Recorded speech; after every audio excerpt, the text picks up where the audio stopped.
की ओर। और कल्याण स्तोत्र जो एक चमत्कारिक स्तोत्र है,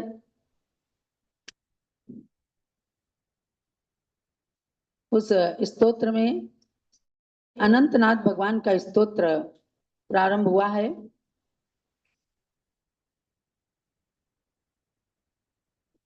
जो आप सबको भगवान अनंतनाथ की जन्मभूमि अयोध्या है, अयोध्या से संबंधित जानकारियों को प्राप्त करने के लिए अनंतनाथ भगवान के परिचय को बताने वाला ये ग्रंथ है।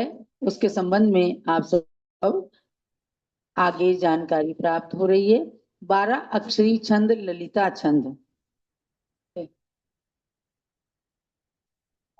ललिता छंद 12 अक्षरी छंद है और इसके अंदर 4 गणों का प्रयोग है। और उसके प्रयोग में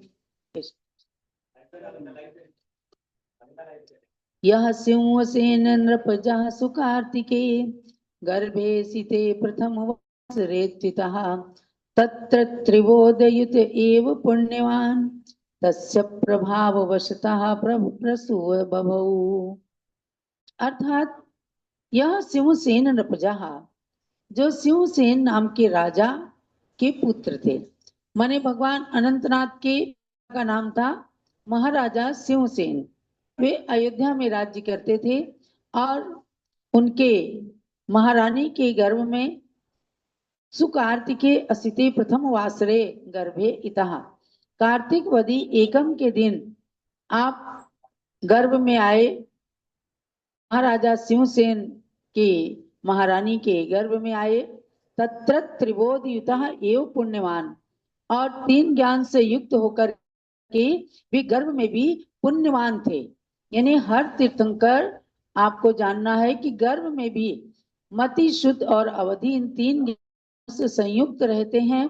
इसीलिए उनकी माता के अंदर इतना ज्ञान हो जाता है कि देवियों के द्वारा जटिल से जटिल प्रश्न आने पर भी उनका उत्तर सहज रूप में भी प्रदान कर देती हैं।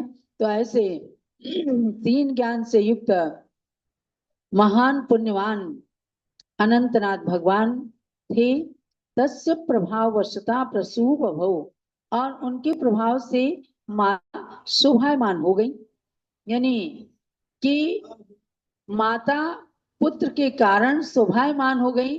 3 ज्ञानधारी तीर्थंकर पुत्र जिस नारी के गर्भ में हो उसके मातृत्व का क्या कहना, उसका मातृत्व धन्य हो गया। ऐसे अयोध्या में आपकी माता का भी मातृत्व धन्य हुआ और समस्त नारियों के बीच में वे शोभायमान हुई। ये 12 अक्षर तक के बहुत सारे आपने पढ़ लिए हैं। विमलनाथ भगवान की पूरी स्तुति 12 अक्षर के छंद में थी। अनंतनाथ भगवान की ये स्तुति के 3 छंद जो हैं 12 अक्षरी रहे। आगे क्षमा छंद 13 अक्षरी है, उसका स्वाध्याय मैं आगे आपको सुनाती रहूंगी।